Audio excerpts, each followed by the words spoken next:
Good morning all of you.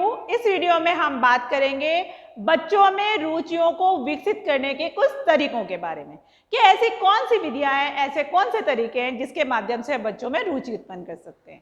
आप जानते हैं बच्चा जब भी अध्ययन करता है, पढ़ाई करता है, तो या तो उसे नींद आ जाती है या वो अपने पाठ्यक्रम को लेकर नीरस महसूस करता है, बोर महसूस करता है और उसका ध्यान पढ़ाई में नहीं लगता। इसका मतलब उसका इंटरेस्ट कम रहता है। आमतौर पर आपने ये सुना होगा घर पे बोलते हुए कि आपका पढ़ाई में इंटरेस्ट नहीं है, आपका लेखन में इंटरेस्ट नहीं है। तो ये कैसे उत्पन्न किया जाए, चलिए हम सबसे पहले बात करते हैं प्रयोग और निरीक्षण की।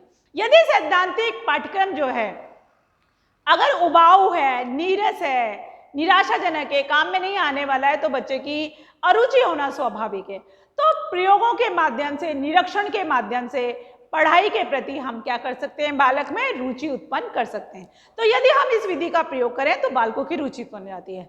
हम केमिस्ट्री में, बायो में, जो भी ऐसा सब्जेक्ट है, फिजिक्स है, ज्योग्राफी है, चित्रकला है, जहाँ पर हम उसे प्रयोगशाला में ले जा सकते हैं, उसे प्रयोग करके बता सकते हैं, डूइंग बाय लर्निंग के द्वारा सिखा सकते हैं। यदि हम ऐसा करते हैं तो निश्चित रूप से बच्चों की रुचि को विकसित किया जा सकता है।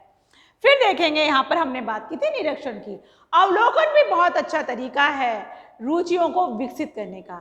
यदि आप अवलोकन कराते हैं, निरीक्षण कराते हैं उसकी और उससे पूछते हैं तो उस कार्य में उसकी रुचि बढ़ती है, क्योंकि निरीक्षण करते समय मस्तिष्क के साथ हमारी आईज मतलब बहुत सारी ज्ञानेंद्रियां सक्रिय होती हैं, क्रियाशील होती हैं। फिर बात करेंगे रचनात्मक कार्य। रचनात्मक कार्यों के द्वारा बच्चों को रचनात्मक कार्य करने को दिए जाएं तो रचनात्मक कार्यों के द्वारा भी रुचियों को विकसित किया जा सकता है। रचनात्मक कार्यों का एक वीडियो कि रचनात्मक खेल कौन कौन से होते हैं, रचनात्मक शब्द से आप क्या समझते हैं, हम एक दिन पूर्व अपने चैनल पर उसको अपलोड कर सकें, आप उसे अवश्य देखें। फिर देखें ज्ञात से अज्ञात। जो बच्चे को याद है, जो उसको ज्ञात है, जो उसकी मेमोरी में है, जो उसको सामने दिखाई दे रहा है, जो वो उसे पढ़ चुका है, जो उसकी प्रीवियस नॉलेज है, उस पर आने वाली नेक्स्ट क्लास में पढ़ने वाली, नेक्स्ट स्टेप पर पढ़ने वाला, अगर उससे उसको कोरिलेट किया जाए तो अच्छा रहता है। ज्ञात से अज्ञात शिक्षण सूत्र का प्रयोग करके भी आप बच्चों में रुचि को विकसित कर सकते हैं। चलिए अगले बिंदु पर आते हैं। अगर पाठ्यक्रम अनुकूल है, सुपाठ्य है, स्पष्ट है, उद्देश्य आधारित है, तो आप देखेंगे बच्चे में रुचियां विकसित हो जाती है। विषय में परिवर्तन। यदि विषय नीरस है, सैद्धांतिक है, उसमें प्रायोगिक कुछ नहीं है, उसमें आकर्षकता, रोचकता कुछ नहीं है, नीरस और उबाऊ है, यदि हम उस विषय में परिवर्तन कर दें, कुछ व्यवहारिक पक्षों को डाल दें, कुछ क्रियात्मक पहलुओं को डाल दें, तो आप देखेंगे थोड़ा बहुत ऐसा परिवर्तन करके बालकों में उस विषय के प्रति रुचि उत्पन्न की जा सकती है। फिर हम बात करेंगे विभिन्नता की, रोचकता की। एक सा पाठ्यक्रम, एक सा व्यवहार, एक सी घटना, कोई भी बात यदि एक सी होती है, लगातार एक सी दिखती है, तो उसमें व्यक्ति नीरस हो जाता है, बोर महसूस करता है, अरुचि उसमें उत्पन्न हो जाती है। तो यदि हम उसमें विभिन्नता लाएं, उसे बदल बदल के बता दें, परिवर्तन करना बता दें, उसको हेर फेर करके कभी आगे कभी पीछे का पाठ्यक्रम जोड़ के कोरिलेट करके पढ़ाएं, उसमें विभिन्नता उत्पन्न कर दें, उसको रोचक बना दें, तो आप देखेंगे बच्चे में रुचि विकसित हो जाएगी। फिर हम करते हैं बात उद्देश्य और उपयोगिता की। उद्देश्य, यदि रुचि को विकसित करने के उद्देश्य स्पष्ट होंगे, सरल होंगे, प्रभावी होंगे, सुबोधिक गम्य होंगे, तो बच्चे में उस उद्देश्य को ध्यान में रखते हुए रुचि विकसित कर दी जाती है। फिर हमने साथ में ये भी लिखा है उपयोगिता।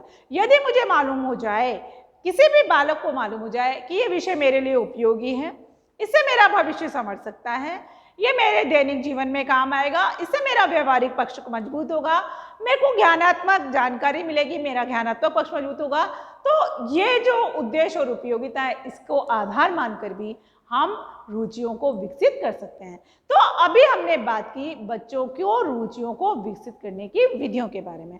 अब हम बात करते हैं यहाँ पर रुचि के पहलू के। अभी एक पॉइंट और छूट गया है, भ्रमण और आवश्यकता।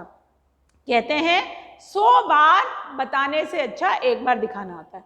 यदि बच्चों को शैक्षिक भ्रमण पे ले जाते हैं, टूर पर ले जाते हैं, पारिवारिक भ्रमण पर ले जाते हैं, तो बच्चा नदी, पहाड़, जानवर, वाइल्ड एनिमल्स, डोमेस्टिक एनिमल, जंगल कितने प्रकार के होते हैं, नदियाँ, सागर, महासागर, द्वीप, ये सब, झील, कृत्रिम झील, प्राकृतिक झील, सबको देखता है। तो देखने के बाद उसका इंटरेस्ट बढ़ता है और रुचि विकसित होती है। फिर हम बात करते हैं आवश्यकता की। जैसा कि मैं पूर्व में भी आपको बता चुकी हूँ, आवश्यकता भी व्यक्ति को उस विषय में रुचि उत्पन्न करने की प्रेरणा देती है, क्रियाशील करती है, उसमें बनाए रखती है। चलिए अब बात करते हैं रुचि के कितने पहलू होते हैं। रुचि के 3 पहलू होते हैं। देखिए कौन कौन से होते हैं। सबसे पहले जानना, फिर अनुभव करना और फिर इच्छा करना। तो इस पर भी रुचि के जो 3 आयाम हैं, 3 पहलू हैं, इस पर भी रुचि डिपेंड करती है। आप इसका एक स्क्रीनशॉट ले लें। फिर अगले वीडियो में हम बात करेंगे सृजनात्मक चिंतन को लेकर। बहुत बहुत धन्यवाद।